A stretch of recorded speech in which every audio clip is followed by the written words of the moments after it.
Good morning everyone.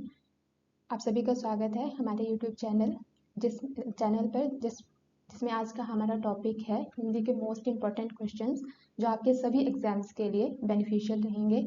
तो सबसे पहले हमारा क्वेश्चन है, कौन सी भाषा देवनागरी लिपि में लिखी जाती है? तो इसमें आपके ऑप्शंस हैं बांग्ला भाषा, पंजाबी, मराठी या फिर गुजराती। तो जैसे कि आपको पता है कि हमारी जो हिंदी भाषा है उसकी लिपि कौन सी है? देवनागरी लिपि है। और इसी तरह से जो देवनागरी लिपि है उसके अंतर्गत और भी कई भाषाएं लिखी जाती हैं। तो सबसे पहले हम देख लेते हैं कि कौन सी भाषाएं जो हैं वो देवनागरी लिपि के अंतर्गत लिखी जाती हैं। सबसे पहली इसमें जो हमारी भाषा है संस्कृत, वो भी हमारी देवनागरी लिपि में लिखी जाती है। तो आप इसमें याद रखेंगे संस्कृत भाषा देवनागरी लिपि में लिखी जाती है। अगर आपसे पूछा जाता है कि जो हमारी देवनागरी लिपि है उसका विकास कौन सी लिपि से हुआ है, तो उसका विकास हुआ है हमारा ब्राह्मी लिपि से। और देवनागरी लिपि में एक तो संस्कृत भाषा लिखी जाती है, पाली भाषा भी देवनागरी लिपि के अंतर्गत लिखी जाती है, साथ में हिंदी, मराठी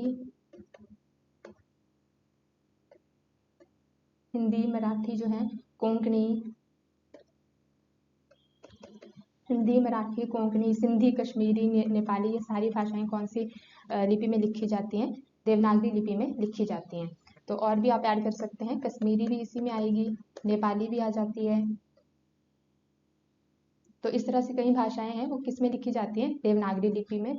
तो इसके हिसाब से आपको यहाँ पे आंसर मिल जाता है। हमारा आंसर क्या होगा? मराठी। तो इसमें से कौन सी भाषा जो है वो मराठी लिपि में देवनागरी लिपि में लिखी जाती है? मराठी भाषा। और इसी तरह से अगर देखें कि जो बांग्ला भाषा है तो उसकी लिपि का कौन सा क्या नाम है? तो बांग्ला जो है बांग्ला लिपि में लिखी जाती है। उसी तरह से जो मराठी है उसका जो है, अगर देखा जाए तो मगही, जो मराठी जो है वो इसमें जो तो मैंने आपको करवा दिया देवनागरी लिपि में।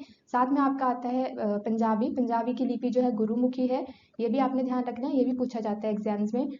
और इसके बाद आपका आएगा गुजराती। ये जो है आपकी गुजराती लिपि में मेनली इसकी गुजराती लिपि आती है, बट इसका कई बार आपका जो है बांग्ला का, इसका आपके पास एक तो बांग्ला लिपि भी आ जाता है और इसको कई बार पूर्वी नागरी लिपि के अंतर्गत भी ले लेते हैं। तो इनको दोनों को याद रखना है आपने, पूर्वी नागरी लिपि। ठीक है, इसके जो हमारा फर्स्ट क्वेश्चन है वो कंप्लीट होता है। अब हम चलते हैं सेकंड क्वेश्चन के ऊपर। तो जो हमारा सेकंड क्वेश्चन है वो है, हिंदी स्वरों का वर्गीकरण जब जीव के भाग के आधार पर किया जाता है तो निम्नलिखित में से कौन सा भेद इसके अंतर्गत नहीं आएगा? तो अगर आपको हम देखेंगे तो इसमें जो स्वरों का वर्गीकरण है ये हम करते हैं, अलग अलग प्रकार से स्वरों का वर्गीकरण होता है, जिसमें से एक वर्गीकरण है हमारा जीव के भाग के आधार पर, जिसके अकॉर्डिंग जो है, जैसे मान लो ये हमारा जीव है तो इसके आगे वाले भाग के आधार पर जिन स्वरों का वर्गीकरण होता है उनको हम बोलते हैं अग्र स्वर। जिनका उच्चारण जो है मध्य वाले भाग के आधार पर होता है तो उनको हम बोल देते हैं मध्य स्वर, और जिनका पीछे वाले भाग से होता है उनको हम बोलते हैं पश्च स्वर। तो इसी के हिसाब से जो अगर हम देखें कि कौन कौन से टाइप आ जाएंगे इसमें जिनका जीव के भाग के आधार पर वर्गीकरण होता है, तो 3 आ जाएंगे इसमें, अग्र स्वर, मध्य स्वर और पश्च स्वर। तो कौन सा ऑप्शन है नहीं आएगा पूछा है आपसे क्वेश्चन में, तो कौन सा आंसर आ जाएगा? विपरीत स्वर जो है वो आपका इसका आंसर हो जाएगा। तो ये जो आपका विपरीत स्वर अगर देखें एक बार के लिए तो कौन से होते हैं? जब हम स्वरों का वर्गीकरण जो है वो जीव की और अपने मुख की सक्रियता के आधार पर करते हैं तो उसमें ही हमारा एक वर्गीकरण है विपरीत स्वर। और इसमें एक समृद्ध होता है, अर्ध विपरीत होता है, अर्ध समृद्ध होता है, यानी कि इसमें इसके आधार पर भी हमारे 4 वर्गीकरण होते, 4 टाइप्स आते हैं। तो पहला इसमें हो जाता है विपरीत स्वर, दूसरा हो जाता है अर्ध विपरीत स्वर, तीसरा हो जाता है समृद्ध स्वर, और ये जो हमारा चौथा है वो हो जाता है अर्ध समृद्ध स्वर। तो इसको हम ध्यान रखेंगे। ये जो आपका अग्र स्वर है इनमें देख लेते हैं कि कौन कौन से स्वर आएंगे, यानी कि आगे वाले भाग से जिनका उच्चारण होता है तो कौन से आएंगे इसमें आते हैं हमारे ई, ई, ए और ए। ठीक है, मध्य भाग जो है उसके आधार पर वर्गीकरण में हमारा एक ही स्वर आता है, वो होता है अ। और अगर हम देखें पश्च स्वर में, पश्च स्वर के आधार पर कौन से स्वर आ सकते हैं हमारे? पश्च में आते हैं हमारे आ, उ, ऊ, ओ और औ। तो इस आधार पे मैंने आपको 2 टाइप के वर्गीकरण जो है यहाँ पे करवा दिए। इसके हमने टाइप्स देखे हैं, लेकिन ये भी देख लेते हैं कि विपरीत स्वर के अंतर्गत कौन सा स्वर आएगा। तो इसमें हमारा एक ही स्वर आता है आ। विवृत हम उन्हें बोलते हैं जिसमें हमारा मुख विवर यानी कि मुख का जो द्वार है वो पूरा खुला होता है। तो इसके अंतर्गत हमारा एक ही स्वर आता है, कौन सा? आ। तो आंसर इसमें विवृत स्वर हो जाएगा और इसके अंतर्गत आने वाला स्वर भी मैंने आपको बता दिया, वो होता है आ। और जो आपके अन्य स्वर जो थे वो अग्र और मध्य पश्च के हिसाब से जिनको हम लिखते हैं, तो वो भी मैंने आपको बता दिए। अब इसके बाद हम चलते हैं अपने थर्ड क्वेश्चन की तरफ। तो जो हमारा थर्ड क्वेश्चन है वो है निम्न में से संयुक्त व्यंजन कौन सा नहीं है। तो अब यहाँ पे देखेंगे, पहले हम देखते हैं कि संयुक्त व्यंजन होते कौन से हैं। संयुक्त व्यंजन ऐसे व्यंजन होते हैं जो मतलब दो व्यंजनों की सहायता से बनेंगे, या अगर हम ऐसे संयुक्त वर्ण भी देखें तो मतलब दो वर्णों की सहायता से बनने वाले वर्णों को बोला जाता है। तो इसमें जो हम देखते हैं, तो ये जो हमारा क्ष, त्र और ज्ञ, ये तीनों हमारे संयुक्त व्यंजन के टाइप हैं। कैसे कैसे कौन कौन से व्यंजनों से मिलके ये बने होते हैं वो देख लेते हैं, कौन कौन से व्यंजन होते हैं। पहले है हमारा क्ष, तो ये बनता है क और स के मिलने से। अगला है त्र, ये बनता है त और र के मिलने से। थर्ड है ज्ञ, ये हमारा बनता है ज, और ञ के मिलने से। ये आपका, इसमें कंफ्यूज ना होना, ये आपका है।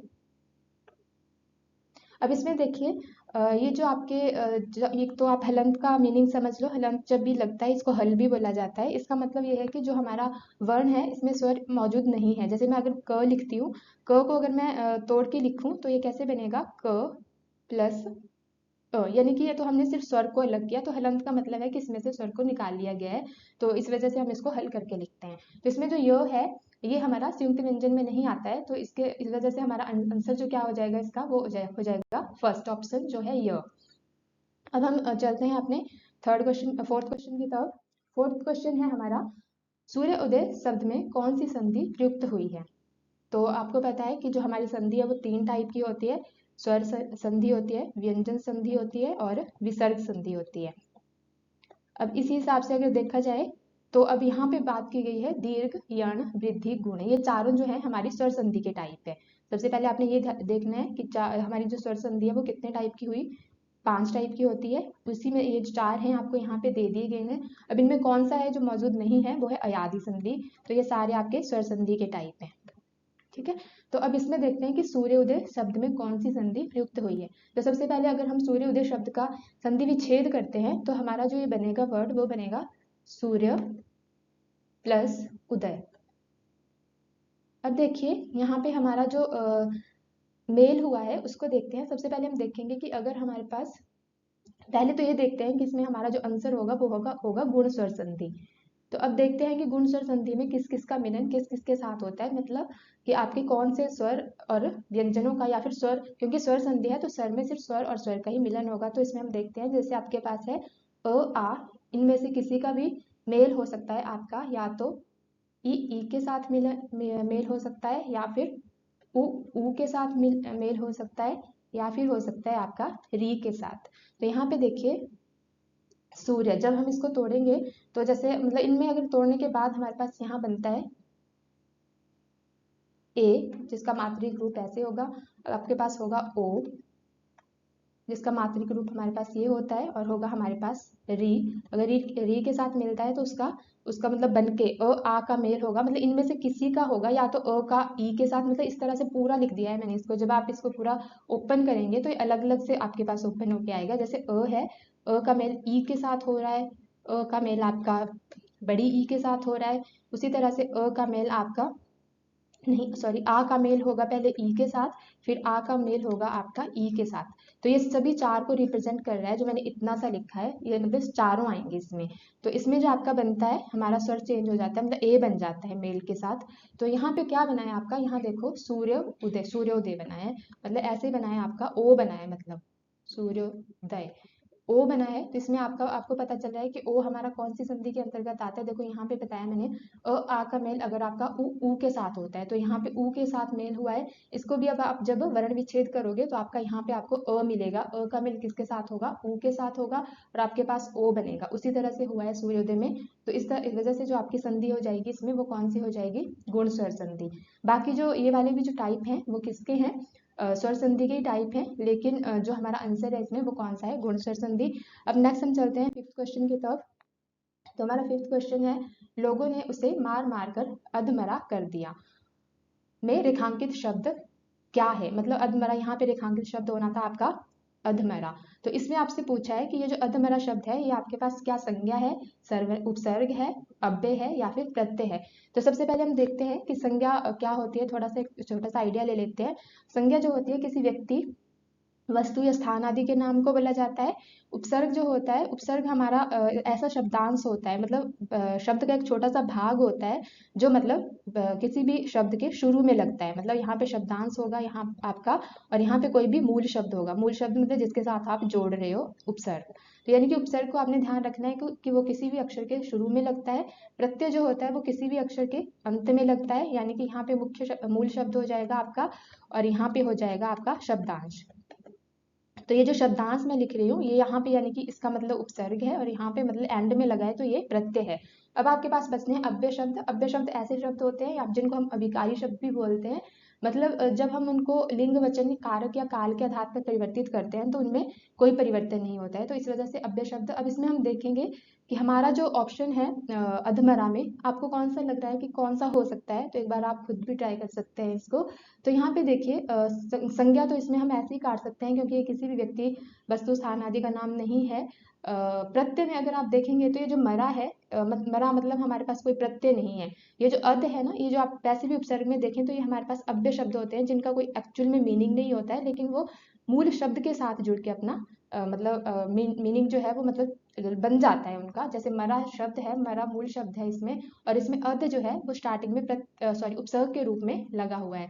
तो यहाँ पे ये जो अधमरा शब्द है, अगर हमें देखेंगे कि कौन सा शब्द इसमें आएगा, तो संज्ञा तो नहीं आएगा, नाम नहीं है, अव्यय नहीं आएगा, क्योंकि अधमरा जब हो गया तो इसका मतलब कुछ ना कुछ मीनिंग है हमारे पास। ऐसा कोई वर्ड नहीं है इसका जो मतलब हमारा लिंग वचन या कार्य के आधार पर परिवर्तित ना हो, तो ये भी नहीं आएगा। प्रत्यय जो है, मरा शब्द जो आपका प्रत्यय के रूप में यूज नहीं होता है, तो मरा इसलिए नहीं है, अधमरा की वजह से प्रत्यय नहीं आएगा। तो हमारा आंसर जो हो जाएगा इसमें कौन सा आएगा? उपसर्ग आएगा। तो ये वाला हमारा ऑप्शन हो जाएगा, ऑप्शन ख। नेक्स्ट हम चलते हैं अगले क्वेश्चन की तरफ।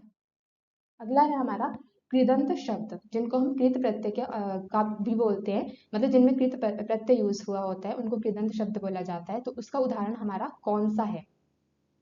तो इसमें जो आपके ऑप्शन हैं, ऑप्शन देखते हैं इसमें कौन से हैं। पहला ऑप्शन है धनवान, दूसरा ऑप्शन है नमकीन, तीसरा ऑप्शन है नीलिमा, चौथा ऑप्शन है खिलाड़ी। तो इसमें जो हमारा पहले तो ये देखेंगे कृत प्रत्यय जो हमारे ऐसे होते हैं। पहले कृत प्रत्यय के बारे में देख लेते हैं। संज्ञा, सर्वनाम, विशेषण के अंत में जो लगने वाला प्रत्यय होता है। अब आपको मैंने ये बताया यहाँ पे जो संज्ञा, सर्वनाम, विशेषण आदि के अंत में लगा होता है, विशेषण आदि के अंत में लगा होता है। अब इसमें हम देखेंगे कि मतलब एक तो होते हैं आपके जो संज्ञा, सर्वनाम, विशेषण के अंत में लगे होते हैं, और दूसरे होते हैं हमारे दूसरे प्रत्यय जो क्रिया या धातु के अंतर्गत लगे होते हैं। तो क्रिया के अंत में लगे होते हैं उनको हम बोलते हैं कृत प्रत्यय,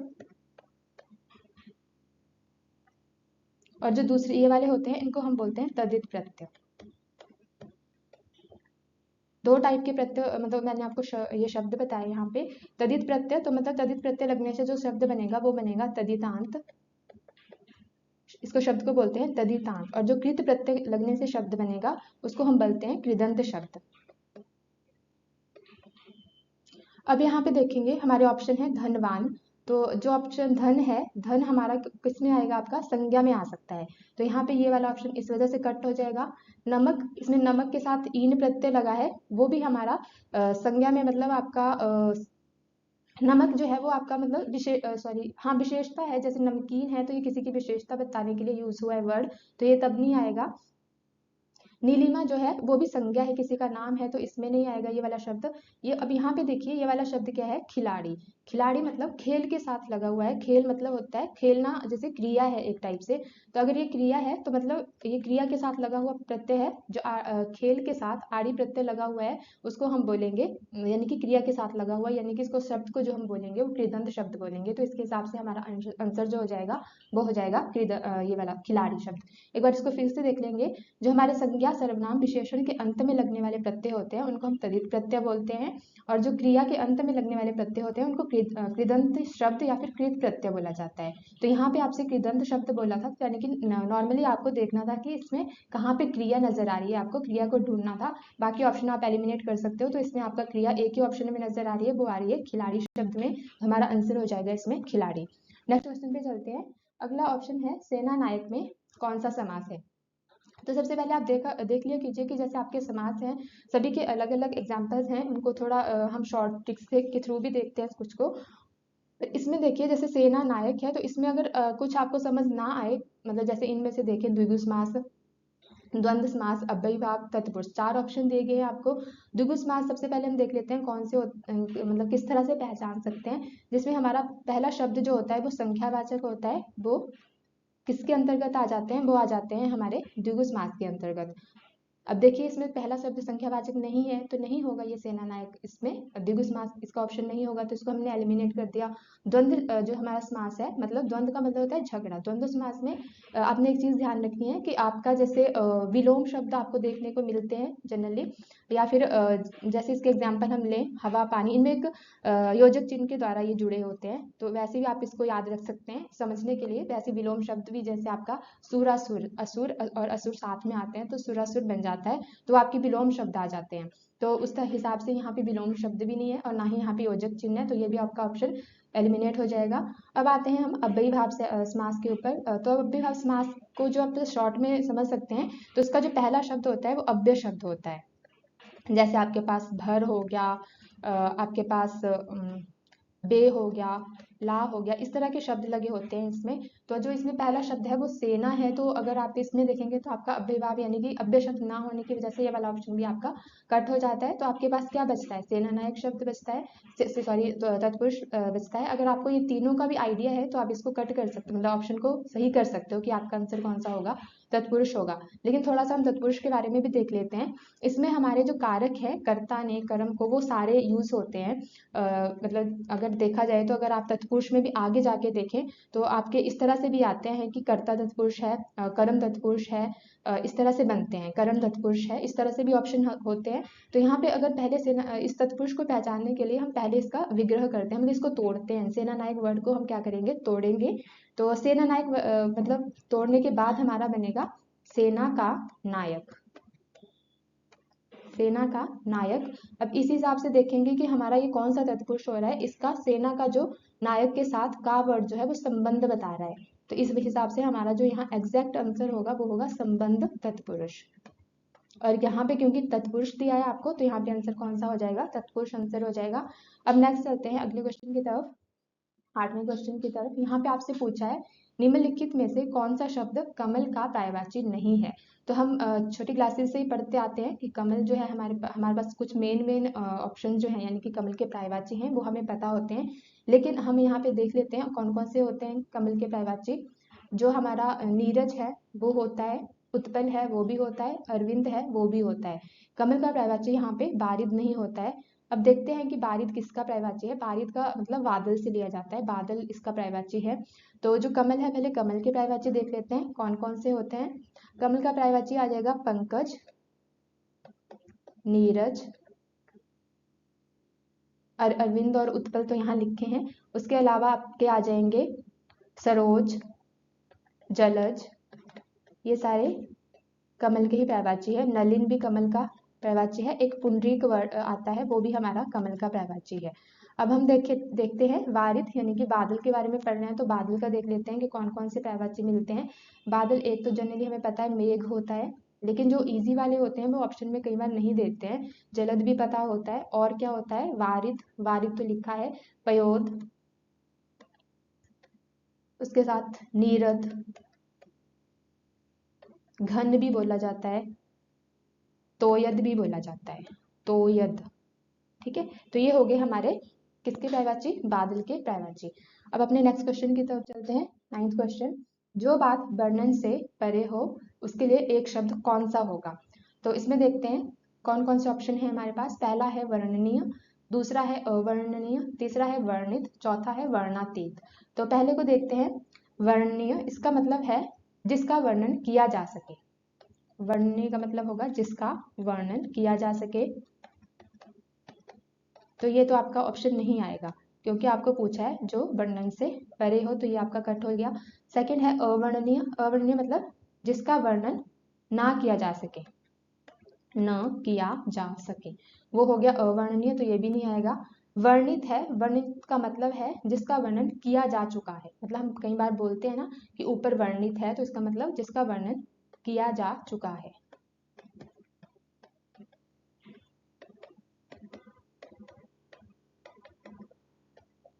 अब इसमें देखिए वर्णित भी हमारा ऑप्शन नहीं आएगा। लास्ट ऑप्शन बचता है हमारे पास वर्णातीत।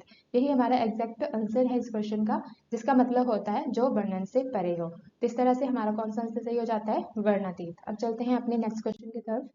अगला क्वेश्चन है संस्कृत भाषा से हिंदी में बिना परिवर्तन के प्रयुक्त होने वाले शब्द क्या कहलाते हैं?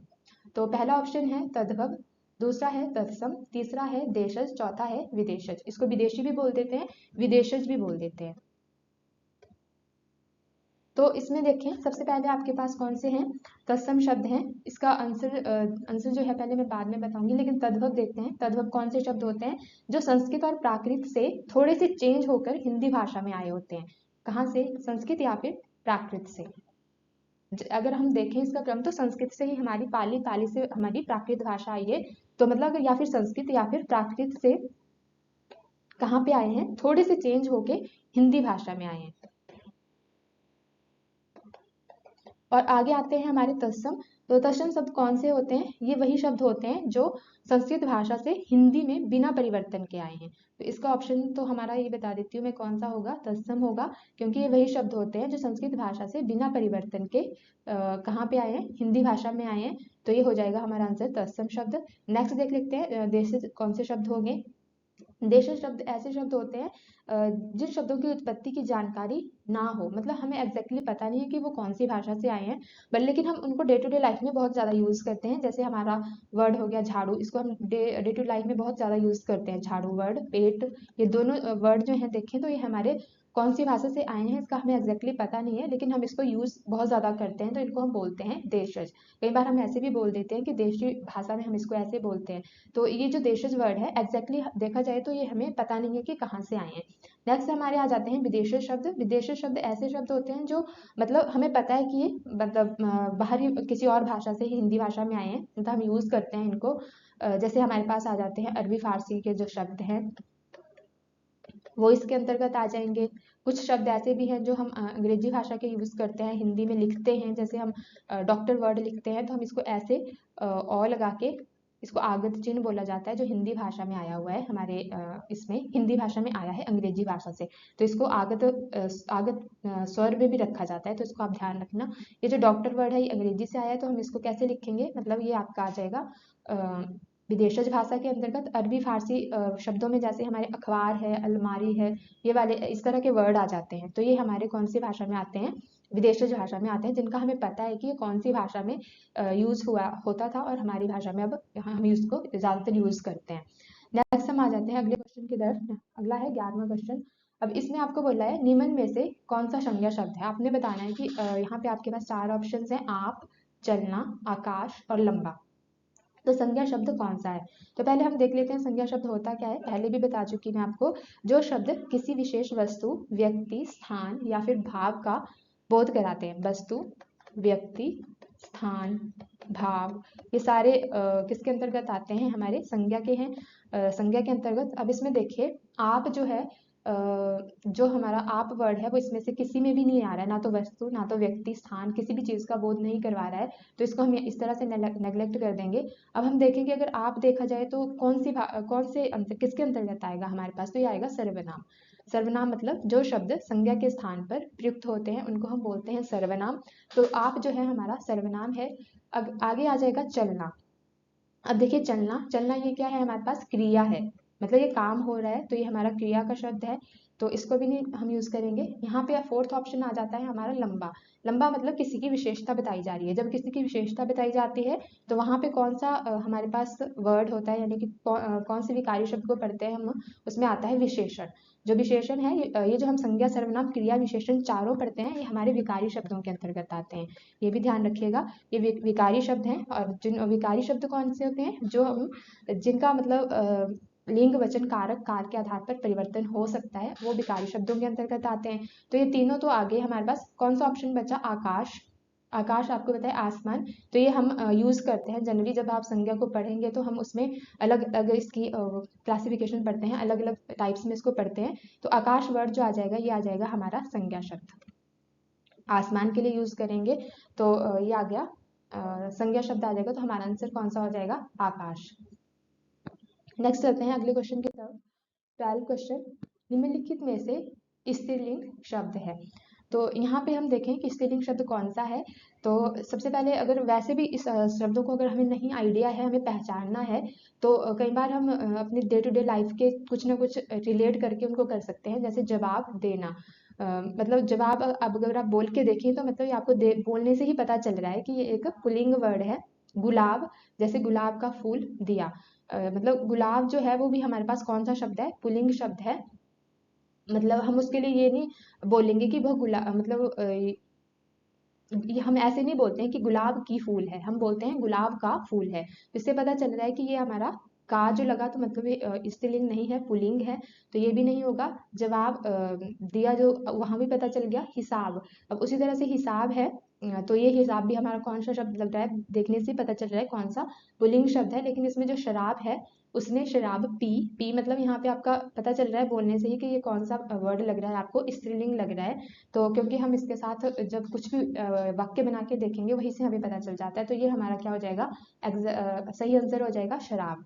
तो अगर बाकी वर्ड जो हैं इनके बारे में देखें, तो जैसे आपका बाकी जो अरबी भाषा, ये जो है ना शराब वर्ड, ये अरबी भाषा का है वैसे, और अरबी भाषा में ये स्त्रीलिंग है। और ये जो दोनों हैं जैसे आपका जवाब, गुलाब, और ये दोनों हैं जवाब और गुलाब, ये हमारे फारसी भाषा के पुल्लिंग शब्द हैं। और ये जो हिसाब वर्ड है, ये हमारा अरबी भाषा का ही पुल्लिंग है, अरबी भाषा का। ठीक है, तो ये भी आप इसमें याद रख सकते हैं। कई बार आपको ऑप्शन में क्वेश्चन दे के ऐसे पूछा होता है कि इनमें से तत्सम शब्द छांटिए, तद्भव शब्द छांटिए। आप इसमें से अरबी शब्द को छांटिए कि अरबी भाषा का शब्द कौन सा है, फारसी का छांटिए, ऐसे भी आ जाता है। या फिर इकट्ठा भी आ जाता है कि कौन सा देशज है, कौन सा विदेशज है। तो यहाँ पे मैंने आपको तीनों को ही बता दिया। ये तीनों जो हैं, दोनों ये सारे हैं तो सभी आपके विदेशी भाषा के शब्द हैं। लेकिन कहाँ कौन कौन सी भाषा के हैं, अलग अलग से पूछा जाए तो दो फारसी के हैं, और ये वाला हिसाब जो है आपका अरबी भाषा का शब्द है, और ये जो शराब है ये भी आपका अरबी भाषा का शब्द है। नेक्स्ट चलते हैं अपने अगले क्वेश्चन की तरफ। 13, किस वाक्य में संप्रदान कारक का परसर्ग, अब परसर्ग किसको बोला जाता है, विभक्ति चिन्ह जो होता है उसी को हम क्या बोलते हैं, परसर्ग भी बोल देते हैं। तो इसमें पूछा गया है कि प्रयुक्त हुआ है, किस भाषा में प्रयुक्त हुआ है आपका। तो इसमें पहला ऑप्शन है, माँ ने बच्चे को बुलाया। तो इसके लिए थोड़ा सा आपको आइडिया होना चाहिए कि हमारी जो विभक्तियां हैं कौन कौन सी होती हैं। कर्ता, जैसे कर्ता है काम करने वाला, उसके लिए चिन्ह होता है ने। कर्म जो है उसके लिए चिन्ह कौन सा होता है, को। करण से। संप्रदान अगर होगा तो संप्रदान के लिए होता है को भी होता है, के लिए भी होता है। अपादान है, अपादान के लिए मतलब ऐसे अलग होने, पास आने, तुलना का बोध होता है। वैसे इन सभी के लिए होता है अगर हम डिटेल में देखें। लेकिन चिन्ह जब हम यूज करते हैं तो से होगा, लेकिन हमें देखना पड़ेगा कि कहाँ पे वो अलग होने की बात कर रहा है, पास आने की बात कर रहा है, या फिर कहाँ पे जो है वो तुलना का बोध हो रहा है। तो वहां पे हम अपादान कारक चिन्ह यूज करते हैं। अगला आपके पास आ जाएगा संबंध, जो जहाँ पे एक वस्तु का दूसरी वस्तु के साथ, एक व्यक्ति का दूसरे व्यक्ति के साथ संबंध बताया होगा, तो वहां पे संबंध आ जाता है। और इसके लिए जो हम जनरली यूज करते हैं का, के, की, रा, रे, री, इस तरह के जो हमारे विभक्ति चिन्ह है वो यूज होते हैं। नेक्स्ट हमारे पास आते हैं अधिकरण। अधिकरण जो है वो एक किसी जगह मतलब वस्तु के आधार की बात करता है।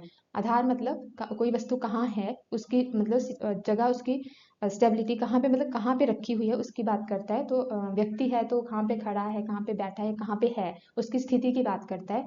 और यहाँ पे आ जाता है अधिकरण के बाद संबोधन। संबोधन का चिन्ह तो आप पता है आपको, विस्मयादि बोधक चिन्ह से चल जाता है, मतलब जिनमें इस तरह से विस्मयादि बोधक चिन्ह लगा होता है वो आपके हो जाते हैं संबोधन के अंतर्गत। अब इसमें देखते हैं, अब आपसे यहाँ पे पूछा गया है किस वाक्य में संप्रदान। अब यहाँ पे देखिए संप्रदान के लिए कौन से चिन्ह यूज होते हैं, को और के लिए। अब देखें पहला है हमारे पास, माँ ने बच्चे को सुलाया। तो अब यहाँ पे देखिए माँ ने बच्चे को बुलाया है पहला। अब को तो यहाँ पे भी नहीं, यहाँ पे भी लगा है, तो अब इसमें देखते हैं कैसे। अगला है सेकंड, मालिक ने सेवक को धन दिया, को यहाँ पे भी लगा है। मोहन ने सोहन को पीटा, यहाँ पे भी लगा है। न्यायालय ने अपराधी को दंडित किया, को यहाँ पे भी लगा है। अब आपको पता चल रहा है कि देखो को मैंने दो जगह बताया आपको, एक तो कर्म के लिए की जगह पे बताया, एक संप्रदान के लिए बताया। तो अब यहाँ पे आप अगर आपको समझ नहीं आ रहा है पेपर में कि हम इस क्वेश्चन को कैसे सॉल्व करें, क्योंकि सभी में को लगा है और हम ये भी नहीं बता सकते क्योंकि को कर्म में भी होता है, संप्रदान में भी होता है, तो हम क्या कर सकते हैं, इस को हटा के लिए यूज करके देख सकते हैं। अगर आपके वाक्य की सेंस जो है, मतलब वाक्य का जो अर्थ है वो मतलब वही रहता है जो वो बोलना चाह रहा है, तो आपका जो आंसर है वही आंसर होगा। अब इसमें हम यूज करके देखते हैं, माँ ने बच्चे के लिए बुलाया। तो देखिए अगर आप इसको ध्यान से देखेंगे तो इसमें उतना ज़्यादा नहीं बन रही है सही सेंस। दूसरा पढ़ लेते हैं, तो इसको कट कर देते हैं। मालिक ने सेवक के लिए धन दिया। अब देखिए यहाँ पे अगर आप के लिए लगा रहे हैं तो वाक्य की जो सेंस है वो चेंज नहीं हो रही है। मालिक ने सेवक के लिए धन दिया। थर्ड है, मोहन ने सोहन के लिए पीटा, तो ये भी नहीं सेंस बन रही है। यहाँ पे भी देखें तो न्यायालय ने अपराधी के लिए दंडित किया, तो यहाँ पे भी सेंस नहीं बन रही है। तो इसका मतलब आपका जो एग्जैक्ट आंसर हो जाएगा वो हो जाएगा ऑप्शन ख। ये सही आंसर है आपका, मालिक ने सेवक को धन दिया। मतलब आपको अगर इस तरह का कोई भी पेपर में क्वेश्चन मिलता है तो आपने क्या करना है, को हटा के लिए देखना है, फिर देखना है कि कहाँ पे आपकी जो वाक्य का अर्थ है वो मतलब बदल नहीं रहा है, तो वहां पे आपका क्या हो जाएगा, वो सही आंसर हो जाएगा इसके लिए। अब अगले क्वेश्चन की तरफ चलते हैं, क्वेश्चन नंबर 14। आपकी सब राह देख रहे हैं, आपकी सब राह देख रहे हैं, इसमें रेखांकित शब्द कौन सा सर्वनाम है। अब इसमें रेखांकित शब्द होगा आपकी, इसको कर लीजिएगा, यहाँ पे टाइपिंग मिस्टेक है, नहीं आ पाया है। तो आपकी सब राह देख रहे हैं मतलब फर्स्ट इसमें आपको पूछा गया है कौन सा सर्वनाम है। तो सर्वनाम जो है, एक तो प्रश्नवाचक सर्वनाम भी होता है हमारे पास, एक सर्वनाम का टाइप वो होता है जहाँ पे हम प्रश्न पूछते हैं, वहां पे कौन सा आ जाता है, प्रश्नवाचक सर्वनाम आ जाता है। तो यहाँ पे प्रश्न नहीं पूछा गया है, तो ये ऑप्शन आपका गलत हो जाएगा। दूसरा है आपका संबंधवाचक सर्वनाम। संबंधवाचक सर्वनाम अब किस तरह से, संबंध जो होता है वाचक सर्वनाम होता है जिसमें हम हमारा यहाँ मतलब संबंध बताया गया हो जिस सर्वनाम में, तो वो हो जाता है आपका संबंधवाचक सर्वनाम। तो अब यहाँ पे देखें थर्ड ऑप्शन ये भी नहीं होगा आपका। निश्चयवाचक मतलब जिसमें किसी वस्तु की स्थिति को निश्चित किया गया हो, वहां पे निश्चयवाचक सर्वनाम होता है। लेकिन आप देखिए यहाँ पे आप वर्ड है, आप वर्ड हम किसके लिए यूज करते हैं, किसी मनुष्य के लिए यूज कर सकते हैं, प्राणी के लिए यूज करेंगे।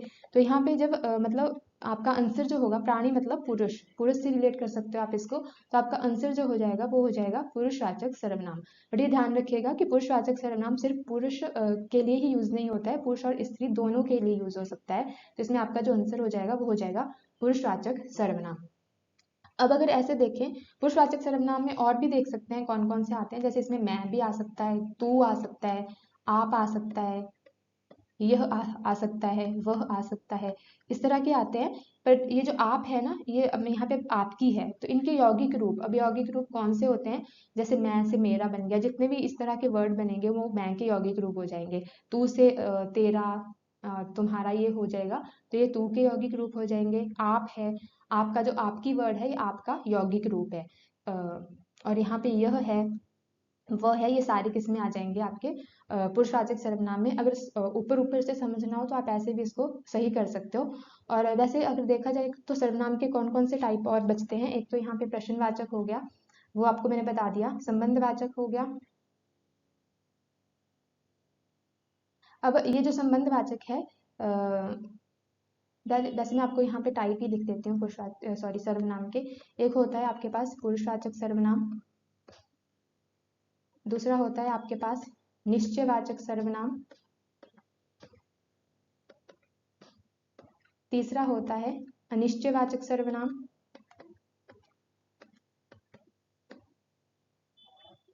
अनिश्चयवाचक सर्वनाम, चौथा होता है आपके पास प्रश्नवाचक सर्वनाम,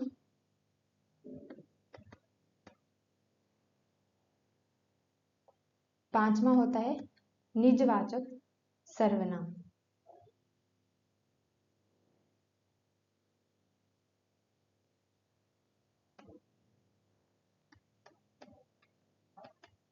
और छठा होता है संबंधवाचक सर्वनाम।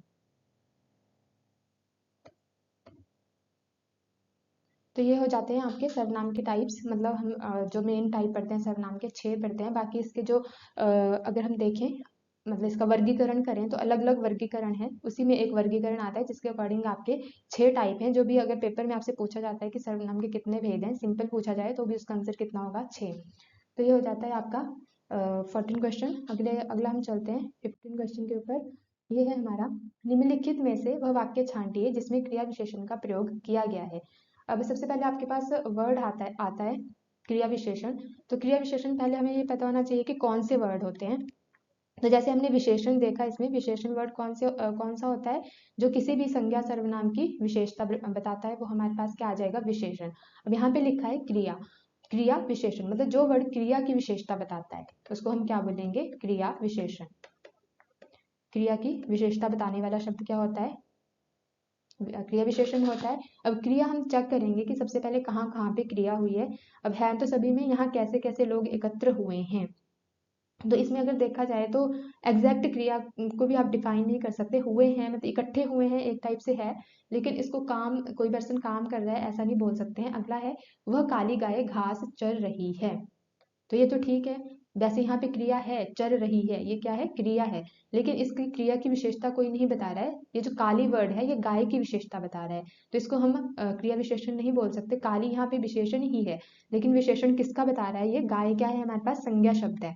जब संज्ञा शब्द की विशेषता बताई जाएगी तो उसको हम विशेषण ही बोलेंगे, नॉर्मली क्रिया विशेषण नहीं बोलेंगे। तो ये तो है हमारे पास काली, लेकिन ये है विशेषण। नेक्स्ट हम चलते हैं, मुझसे खट्टा फल नहीं खाया जाता। अब यहाँ पे भी जो आपका फल है ये हमारे पास संज्ञा है, और यहाँ पे संज्ञा की विशेषता जो बता रहा है वो खट्टा शब्द बता रहा है। तो ये जो आपके पास खट्टा है ये हमारे पास क्रिया विशेषण नहीं होगा, बल्कि विशेषण तो है लेकिन क्रिया विशेषण नहीं है। नेक्स्ट हम चलते हैं इसके ऊपर, पढ़ रहे हैं मतलब तुम जी जान लगाकर पढ़ रहे हो।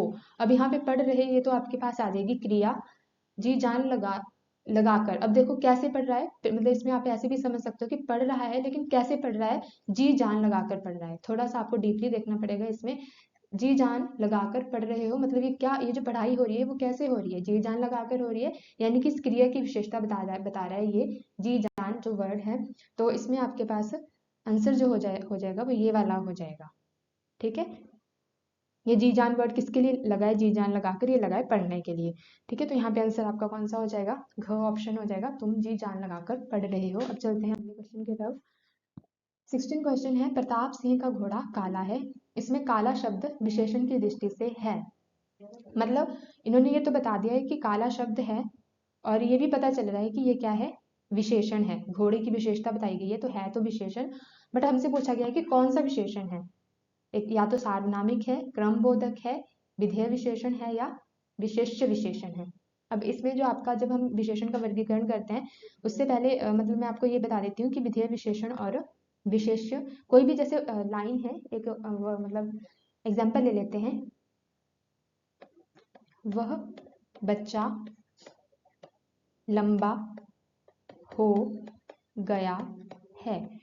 अब देखिए यहाँ पे लंबा वर्ड जो है वो यहाँ पे क्या है, विशेषण है। अब ये किसकी विशेषता बता रहा है, बच्चे की विशेषता बता रहा है। तो यहाँ पे बच्चा जो वर्ड है इसको हम बोलेंगे विशेष्य। तो बच्चा क्या हो गया, यहाँ पे विशेष्य हो गया। अब यहाँ पे हम देखते हैं कि पहले विशेष्य आया है और बाद में क्या आया है, विशेषण आया है। अगर पहले विशेष्य आता है और बाद में विशेषण आता है तो हमारे पास होता है हमेशा विधेय विशेषण। तो यहाँ पे देखिए पहले घोड़ा आया है, मतलब पहले क्या आया है आपके पास, विशेष्य आया है, उसके बाद क्या आया है, विशेषण आया है। तो हमारा जो आंसर हो जाएगा वो हो जाएगा विधेय विशेषण। मतलब अगर आपके पास पहले क्या आएगा, विशेष्य आता है, मतलब जिसकी विशेषता बताई गई है वो आता है, और जो विशेषण जो वर्ड है वो बाद में आता है, तो हमारे पास कौन सा विशेषण होता है, विधेय विशेषण होता है। लेकिन अगर आपके पास मतलब इस तरह का कोई वाक्य होगा जिसमें विशेषण पहले हो और विशेष्य बाद में हो, विशेष्य बाद में हो, मतलब आपके पास विशेषण विशेष्य का संबंध बने, तो उसको हम बोलते हैं उद्देश्य विशेषण। अब इसका एग्जाम्पल देखते हैं, विजय लाल रंग के कपड़े पहनता है। इसका एग्जाम्पल ले लें, तो अब देखिए जो ये हमारा लाल है, ये किसकी विशेषता बता रहे हैं, रंग है ना ये। तो यहाँ पे देखिए रंग, तो रंग यहाँ पे विशेष्य है, लेकिन लाल जो है वो इस रंग की विशेषता है। तो यहाँ पे पहले आपका क्या आएगा, विशेषण आ जाएगा, और ये जो है रंग है यहाँ पे विशेष्य आएगा। तो यहाँ पे कौन सा संबंध बनेगा, विशेषण विशेष्य का। तो इसमें देखें तो इसका हमारा हो जाएगा उद्देश्य विशेषण। ठीक है, उद्देश्य विशेषण। तो ये जो आंसर है आपका, या तो विधेय विशेषण हो सकता था या फिर उद्देश्य विशेषण हो सकता था। तो इसका आंसर होगा हमारे पास विधेय विशेषण। ये सिंपली आपको विशेष्य विशेषण बताया गया है, मतलब विशेष्य क्या है, पहले है और विशेषण बाद में है। ठीक है, तो अगर विधेय, इसको हम बोलते क्या है, विशेष्य विशेषण नहीं बोला जाता है, इसको विधेय विशेषण बोला जाता है। तो इस वजह से हमारा आंसर कौन सा हो जाएगा, ग हो जाएगा, विधेय विशेषण। अगले क्वेश्चन की तरफ चलते हैं, 17 क्वेश्चन। सीमांत पकौड़े खा रहा है। तो अब इसमें हमसे पूछा गया है कि रेखांकित वाक्य में क्रिया का भेद बताइए। रेखांकित वाक्य में क्रिया का भेद बताइए। अब यहाँ पे जो है आपके पास रेखांकित नहीं किया गया है किसी को, तो आपका क्या आ जाएगा, इस वाक्य में ही बता दीजिए, इस वाक्य में क्रिया का कौन सा भेद आएगा। तो सबसे पहले हम देखते हैं अकर्मक क्रिया जो है हमारे पास, ये सारे क्रिया के ही भेद हैं। सबसे पहला देखेंगे अकर्मक। अकर्मक क्रिया मतलब जैसे कि हमारा ऐसी क्रिया जिसमें जब हम देखें कि कोई वाक्य है, उसमें जो प्रभाव पड़ रहा है वो कर्ता पे पड़ता है या कर्म पे पड़ रहा है। ऐसी क्रिया जिसका प्रभाव, या तो देखिए क्रिया का प्रभाव दो तरीके से पड़ता है, या तो कर्ता पे पड़ेगा या कर्म पे पड़ेगा। अगर वो कर्ता पे पड़ रहा है तब तो हमारा आंसर हो जाता है अकर्मक क्रिया। अगर हमारा कर्म पे पड़ता है तो वो हो जाती है सकर्मक क्रिया। अब ये कैसे कर सकते हो आप इसमें एक और भी तरीका है। अगर आपको लग रहा है कि कोई क्रिया अपने आप हो रही है तो उसको हम किस में लेंगे, उसको लेते हैं हम अकर्मक में। अगर कोई क्रिया आपको लग रहा है कि अपने आप होने वाली है तो उसको हम लेंगे अकर्मक में। अगर किसी के बाहरी बल की सहायता से होती है तो हम उसको लेंगे सकर्मक में।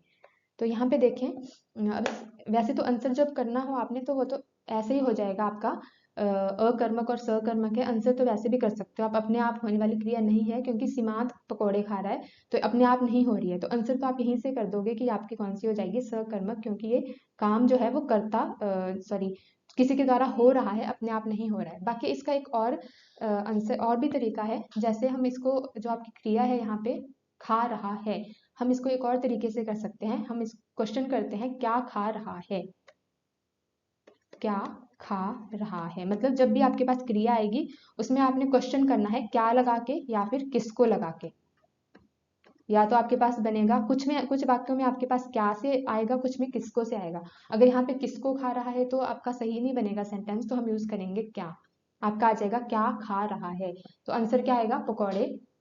अब यहाँ पे देखिए, यहाँ पे पकौड़े क्या है, कर्ता है या कर्म है। आपको पता चल रहा है कि पकौड़े यहाँ पे कर्म के रूप में है। तो आंसर जो आएगा सकर्मक आएगा। मतलब आंसर आपको क्या मिल रहा है इसमें, अगर कर्म मिल रहा है तो आएगा सकर्मक क्रिया। अगर आपको आंसर जो है वो कर्ता मिलता होता तो आंसर जो वो आनी थी आपकी अकर्मक क्रिया। इस हिसाब से हमारा जो आंसर हो जाएगा वो हो जाएगा सकर्मक। अब हम चलते हैं अगले क्वेश्चन की तरफ। अगला है हमारा 18 क्वेश्चन। क्वेश्चन में पूछा गया है अपूर्ण वर्तमान काल का उदाहरण कौन सा है। पहला है अपूर्ण वर्तमान काल, मतलब अभी कार्य जो है वो चल रहा है। अपूर्ण वर्तमान काल का मतलब होता है कि कार्य जो है पूरा नहीं हुआ है, चल रहा है, कंटिन्यू है, मतलब कार्य चल रहा है। जैसे हम कंटिन्यूस पढ़ते हैं इंग्लिश में, वैसे ही है। तो अब देखिए इसमें पहला है प्रातः काल ठंडी हवा चलती है। तो ये आपको यहाँ से इस वाक्य से चलती है से पता चल रहा होगा कि ये कंटिन्यू नहीं है, ये मतलब चलती है, हो चुका है, मतलब ये बता रहा है कि डेली बेसिस पे होता है ऐसा, अभी नहीं हो रहा है। मैंने यह पुस्तक पढ़ी है, मतलब ये पढ़ चुका है, तो इसमें भी नहीं आएगा। रेलगाड़ी तेजी से आ रही है, अब यहाँ देखिए रही है, मतलब आपका काम चल रहा है, तेजी से आ रही है, तो आपका आंसर कौन सा हो जाएगा इसमें, अपूर्ण वर्तमान काल का, रेलगाड़ी तेजी से आ रही है। और लास्ट ऑप्शन है, वह आता तो हम खेलने जाते, मतलब ये हमारा जो है एक क्रिया दूसरे के ऊपर डिपेंड कर रही है, तो ये जो आपका हेतु हेतुमत काल में आता है, वो हम नेक्स्ट किसी सेशन में डिस्कस करेंगे। अभी के लिए जो आपका आंसर हो जाएगा वो आ जाएगा आपका ग, रेलगाड़ी तेजी से आ रही है, किसका उदाहरण है, अपूर्ण वर्तमान काल का उदाहरण है। नेक्स्ट हम चलते हैं अगले क्वेश्चन की तरफ। किस काल में निपात का प्रयोग नहीं हुआ है। अब सबसे पहले देख लेते हैं कि निपात शब्द कैसे होते हैं। जब मान लो हमने किसी भी वाक्य में अपनी बात को जोर लगा के कंप्लीट करना हो, जैसे अगर मैं किसी को बोलूं कि उसको कल मेरे साथ आना ही पड़ेगा, ही पड़ेगा मतलब हम उसके ऊपर ही शब्द से क्या कर रहे हैं, जोर लगा रहे हैं, तो इसका मतलब यह है कि हमें बल लगाने के लिए किसी न किसी वर्ड की हेल्प की जरूरत पड़ रही है, तो यहाँ पे क्या आ जाएगा हमारे पास, वो ही आएगा, वो आता है निपात शब्द। अब इसी तरह से हम इन वाक्यों में भी ढूंढेंगे कि कौन से वाक्य में निपात शब्द का प्रयोग नहीं हुआ है। तो देखते हैं, पहला है, शहर भर में यह बात फैल गई है। तो अब इसमें देखिए कौन सा वर्ड जो है, मैं अगर ऐसे बोलती हूँ कि शहर में यह बात फैल गई है, तो अगर मैं भर नहीं लगाती तब भी तो सेंटेंस कंप्लीट हो जाता, शहर में यह बात फैल गई, लेकिन अब यहाँ पे क्या लगा दिया है, इन्होंने लगाया है भर, इसका मतलब शहर भर लगाने से हमारा वाक्य जो है और ज्यादा इफेक्टिव बन रहा है, और ज्यादा इसके ऊपर बल पड़ रहा है, तो इस वजह से हमारा आ जाएगा ये भर, इसमें निपात शब्द। वह तो घर पर नहीं है, अगर मैं बोलती वह घर पर नहीं है तो भी बात कंप्लीट हो रही है, लेकिन तो लगा के क्या हो रही है, ज्यादा हम इसके ऊपर फोकस कर रहे हैं, तो हमारा तो जो इसमें हो जाएगा वो हो जाएगा निपात शब्द। अब मैं भी आपके साथ चलूंगा, अब इसको भी हम दो तरीके से बोल सकते हैं, अगर मैं आपके साथ चलूंगा तो भी वाक्य कंप्लीट हो रहा है, लेकिन भी से क्या हो रहा है, ये और इफेक्टिव बन रहा है, तो हमारा जो भी है ये हो जाएगा निपात शब्द। अब लास्ट है, मैं घर जा रहा हूं ताकि आराम कर सकूं। अब यहाँ देखो, आपको ये भी लग सकता है कि ताकि वर्ड जो है मैं इसमें निपात शब्द हो सकता है, लेकिन कैसे, नहीं होगा, क्योंकि मैं घर जा रहा हूँ। अब अगर मैं इसमें ताकि नहीं लगाती हूँ तो आपका सेंटेंस कंप्लीट ही नहीं होगा। मैं घर जा रहा हूँ आराम कर सकूं, मतलब ताकि वर्ड आपको जरूरी चाहिए यहाँ पे सेंटेंस को कंप्लीट करने के लिए। इसका मतलब ये है कि जो यहाँ पे ताकि वर्ड है आपका, ये आपका निपात शब्द में नहीं आएगा, ये आपका किस में आएगा, मतलब इसको सेंटेंस को कंप्लीट करने के लिए जरूरी है, तो हमारा आंसर जो हो जाएगा वो कौन सा हो जाएगा, घ ऑप्शन हमारा आंसर हो जाएगा, मैं घर जा रहा हूँ ताकि आराम कर सकूं, इसमें निपात शब्द का प्रयोग नहीं हुआ है। चलते हैं अपने लास्ट क्वेश्चन की तरफ। अब है हमारे से पूछा हुआ है कि निम्नलिखित में से मिश्र वाक्य कौन सा है। अब सबसे पहले ये देख लेते हैं कि मिश्र वाक्य होता कौन सा है। मिश्र वाक्य ऐसा वाक्य होता है जिसमें एक उपवाक्य होता है और एक उसमें सरल वाक्य होता है। अब सबसे पहले ये देखते हैं कि उपवाक्य और सरल वाक्य होते क्या हैं। तो उपवाक्य ऐसा वाक्य होता है जिसमें, जैसे मान लो कोई बात मैं बोल रही हूँ, मैंने देखा,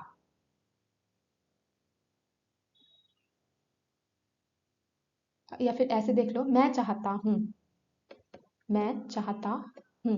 अब ये देखो, अगर मैं चाहता हूँ बोल रही हूँ, तो मतलब मेरे को ऐसा लगेगा कि कोई वर्ड जो है इसमें, मतलब अगर किसी के माइंड में जो है डाउट रह जाएगा कि क्या चाहती है, मैं चाहता हूँ मतलब क्या चाहता होगा, तो इसमें आपका कहीं ना कहीं डाउट बचता है, मतलब संदेह बच जाता है। जब आपको ऐसे लगे कि उसकी बात कंप्लीट नहीं हुई है, अभी आधी कंप्लीट हुई है, तो उसको हम उपवाक्य के रूप में यूज करते हैं। और सरल वाक्य मतलब आपका जो पूरी अपनी सेंस दे रहा है, कहीं कहीं हो सकता है कि मैं चाहता हूँ वर्ड भी एक पूरी वाक्य भी एक पूरी सेंस दे रहा हो, लेकिन कहीं कहीं ये नहीं होता है। जैसे हम एग्जाम्पल से देखते हैं, देखिए यहाँ पे, रण में सेनापति के वीरता दिखाने के कारण राष्ट्रपति ने उसे वीर चक्र प्रदान किया।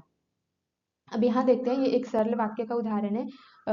अब यहाँ पे देखो, अगर आप उपवाक्य ढूंढना चाहें तो इसमें उपवाक्य कोई भी नहीं है। यहाँ पे है, रण में सेनापति की के वीरता दिखाने के कारण, और यहाँ पे है, राष्ट्रपति ने उसे वीर चक्र प्रदान किया। अब कारण के साथ ही वर्ड मतलब सेंटेंस जुड़ गया है, तो यहाँ पे आपका क्या हो जाएगा, ये आपका सरल वाक्य में ही आएगा। अगला है, उसे लूटने के अतिरिक्त पीटा भी गया, मतलब उसे लूटने के अतिरिक्त पीटा भी गया, ये भी आपका सरल वाक्य में ही आएगा, क्योंकि 3 तरह के वाक्य होंगे ना आपके इसमें मेन। एक होता है मिश्र वाक्य, एक सरल वाक्य और एक होता है आपके पास संयुक्त वाक्य। संयुक्त वाक्य में आपके पास 2 पूरे पूरे वाक्य होते हैं। तो अगर संयुक्त भी ढूंढना है आपको तो 2 पूरे वाक्य होने चाहिए। मिश्र ढूंढना है तो एक उपवाक्य होना चाहिए और एक सरल वाक्य होना चाहिए। और अगर आपने सरल देखना है तो सरल में एक मतलब एक सेंटेंस पूरा नहीं होता है, ऐसे आपको लगेगा कि एक ही सेंटेंस है ये पूरा, वो सरल वाक्य होगा।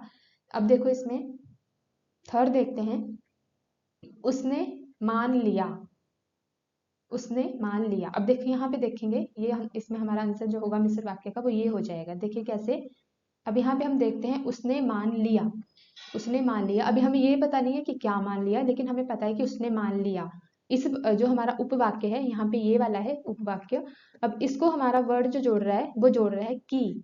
तो ये तो हमारा की जोड़ने के लिए यूज किया है। आगे है दोस्त उसका है, मतलब ये हमारा सरल वाक्य हो गया। अगर मान लो मैं उसने मान लिया, अगर इतना नहीं बोलती हूँ, सिंपल इतना बोलती हूँ कि दोस्त उसका है, तो अगर आप देखें तो ये आपका पूरा वाक्य लग रहा है। इसमें कुछ भी ऐसा नहीं लग रहा है कि हमारा इनकम्प्लीट सेंटेंस है। दोस्त उसका है, इससे लग रहा है कि हमारा वाक्य जो है वो पूरा है।